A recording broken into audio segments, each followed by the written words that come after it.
네, 9월의 셋째 주를 맞이하고 있습니다. 예감적중 증시 시나리오, 이번 주에도 시나리오별로 구상을 해보고 그에 맞는 전략을 구분해서 세워보는 시간 갖도록 하죠. IBK 투자증권의 최용건 차장과 함께합니다. 안녕하십니까? 네, 안녕하세요. 자, 이제 궁금해졌습니다. 2000포인트까지 왔으니까. 사실 2000을 탈환했기 때문에 상징성이 있고, 그 다음에 추가 상승에 대한 기대감은 있는데, 반면에 불안감도 공유하게 되거든요. 이번 주의 시장 방향성은 어떻게 보고 계십니까?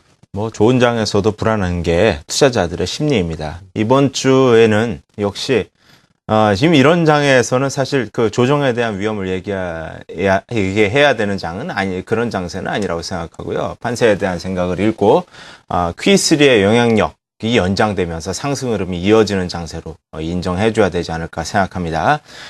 물론, 단기 상승폭이 제한될 가능성은 있습니다. 왜냐하면 우리가 많이 올랐기 때문에 여타 증시 대비해서 미국과 유럽의 양적 완화에 따른 그러나 긍정적인 외국인 수급이 유입되는 오늘도 그렇잖아요.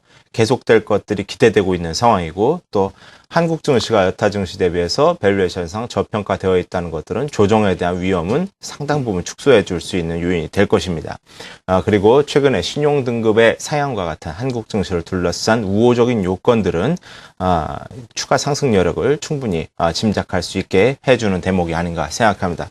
예상 밴드를 제가 2000에서 2050을 썼거든요. 근데 지금이 2000포인트예요. 근데 얘에 한 10포인트 정도 아래쪽으로 좀 써서 그런 정도 여유를 가질 수 있지 않겠느냐라는 생각을 저도 할 수도 있겠습니다만 그 정도 여유를 갖고 굳이 10포인트를 애누리 두는 것은 큰 의미가 없다 생각해서 이 정도 이번 주에 대응할 시장 밴드를 이 정도로 적시를 해 놓았고요. 유동성 장세, 전진 스탠스 이런 것들이 이번 주에 키워드일 것이라고 생각합니다. 네. 자, 조정을 너무 우려할 만한 시장은 아니다. 워낙 강력한 대응책이 나왔기 때문에 오히려 유동성이라고 하는 그 공존의 공감대를 형성하고 있다. 이렇게 시장을 전망해 주셨군요. 다만 이제 상승은 좀 제한적일 수 있다는 건 지난주에 좀 가파르게 빠르게 올라왔기 때문에 지수만 올라왔지 종목은 사실 별로 또 아니었거든요. 자, 그렇다면은 이 전략을 어떻게 구분지어서 나눠봐야 되는지 전략을 한번 구분지어 볼까요? 예, 말씀하셨던 것처럼 상승이 제한적일 수 있다는 건 상승 그 인덱스 상단을 2100이나 150 누를 수도 충분히 있는 거 아니겠습니까? 그만큼 윗선으로도 제한적, 아래쪽으로도 빠지지 않을 것이다라고 말씀드리는 겁니다. 자, 투자 포인트를 여러 분위로 이제 나누어 구분할 필요가 있겠습니다. 그래서 내가 중요하게 생각하는 투자 포인트의 분위별로의 매력도를 생각해서 거기에 대해서 비중을 가감해 주시면 되겠습니다. 첫 번째 투자 포인트는요. 우리 코너가 지향하는 바와 똑같습니다. 시장이 어떻게 될 거냐를 보면서 종목을 생각하는 거죠. 시장이 오를 것 같다라는 상승 분위기를 생각하면서 지수 인덱스 관련주, 즉 시가총액 관련주, 이럴 경우에는 전기전자, 자동차 관련주들이 당연히 언급될 수 있을 것이고 이런 것들은 또 실적을 가지고 있습니다. 두 번째, 유동성입니다. 유동성이 들어올 수 있다는 얘기는 결국 금융주에 대한 얘기가 될 수 있겠고 유동성 장세는 경험적으로 우리한테 자본주주들의 상승을 가져와 주었다는 점에서 금융주, 자본주주 관련주들의 기계 업종과 같은 관심을 가질 필요가 있겠고요. 마지막으로 가격 매력. 주가가 많이 올라 있는 상황이기 때문에 이것 또한 하나의 투자 포인트가 되어야 됩니다. 가격 매력은 역시 중기적으로 주봉이나 월봉을 열었을 때 여타 업종 대비해서 현저하게 주가 매력 그리고 많이 조정을 받아왔던 화학, 철강과 같은 소재주들이 되겠습니다. 그래서 제가 지수가 오를 수 있다, 유동성이 들어올 수 있다, 가격 매력을 가질 수 있다 이런 세 분위로 투자 포인트를 정리를 했었는데 이 세 공이 다 경기 부양에 대한 정책 공조에 의해서 들어오는 부분들이거든요. 그렇기 때문에 지금 시장을 이 정책 장세의 한계이기도 바로 이런 부분들이 정책 장세의 한계일 수도 있으면서 그 한계라는 점은 마냥 윗선으로 너무 그 지수 상단을 세울 수는 없다는 얘기겠죠. 그러나 이 정책 장세가 들어올 수 있다는 얘기는 결국 경기는 지금 안 좋다고 하는데 경기 바닥에 대한 우리의 그 컨센서스가 어느 정도 잡힐 수 있는 지금 시점이다. 그것을 바닥을 탈출하기 위한 어떤 촉매로서 경기 부양책이 들어온다는 점에서 중장기적인 시장을 볼 때는 역시 매수 관점을 계속 지속할 필요가 있는 시장이 아닌가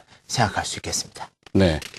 자, 일단 3등분이 맞는지 모르겠습니다. 균등한 배분인지 아니면 어쪽에 좀 비중을 높이는 것인지 모르겠는데, 일단 지수를 추정한다면 전기전자와 자동차, 기존의 시장의 중심이었던 섹터고요. 유동성에 근거한다면 금융과 자본재, 또 저평가 매력이 있다면은 화학, 철강이라는 소재주, 이것이 공이 다 비등한 수준으로 나오는 것인지 아니면은 어떻게 한쪽에 조금 더 비중을 좀 더 중점을 둬야 되는지 이 부분이 좀 헷갈릴 수 있는. 그 비중을 생각했을 때 비중이다라고 얘기하려면 그래도 7대 3 뭐 이 정도 얘기할 수 있어야 비중이라고 얘기할 수 있잖아요. 네. 근데 뭐 이거 3분의 1을 가지고 뭐 35대 40대 뭐 이렇게 얘기할 바에는 차라리 세 섹터를 균등한 관심을 부여하시는 게 맞을 것 같고요. 먼저 그 종목들은 아마 이제 그림으로 대표주들이 소개가 될 것 같습니다. 설명을 드리면 IT 자동차로 얘기를 하게 되면 뭐 시장 상승을 기대한다면 인덱스 1순위로 생각할 수 있는 섹터다.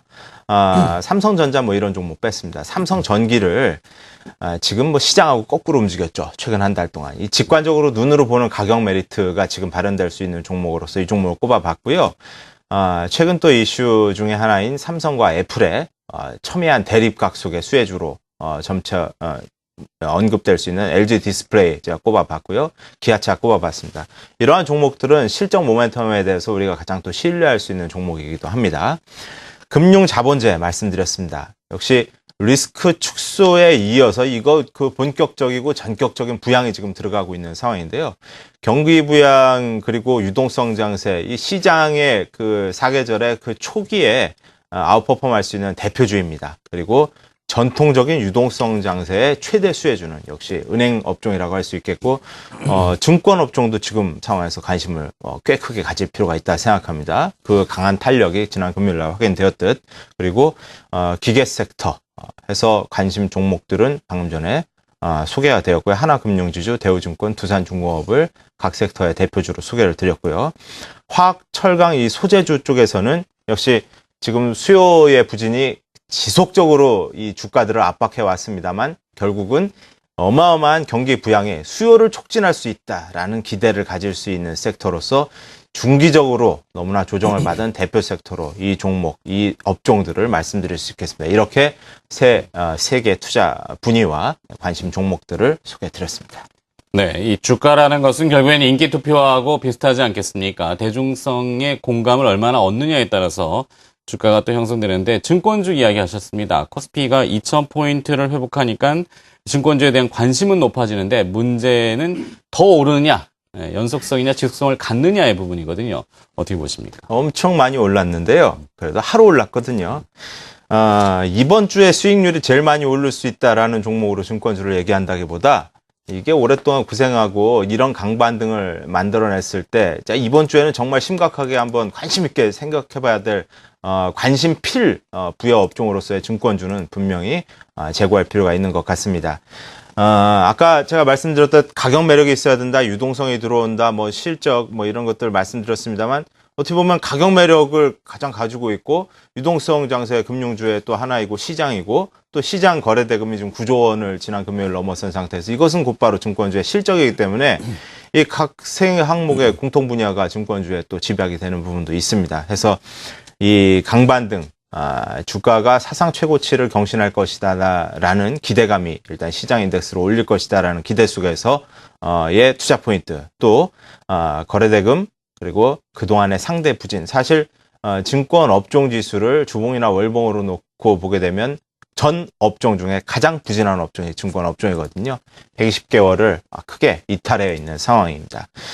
그렇기 때문에 시장은 지금 저도 2000에서 2050 이번 주간 그 밴드를 얘기하는 것을 넘어서 시장은 사상 최고치를 경신해 줄 것이다라는 생각을 가지고 있고, 그런 차원에서는 관심을 가질 수 있다. 그래서 유망주는 그 부진했던 원인 요건을 그 원인 요건의 강도가 큰 종목부터 생각한다면 아마 시장 강세에 중심할 때는 대우증권 정도를, 그리고 저평가나 상대 부진을 생각할 때는 우리 투자증권을, 그리고 양자를 모두 감안한 탄력적인 투자를 생각하신다면 좀 작은 종목 중 HMC 투자증권 정도를 생각해 줄 수 있을 것 같습니다. 알겠습니다.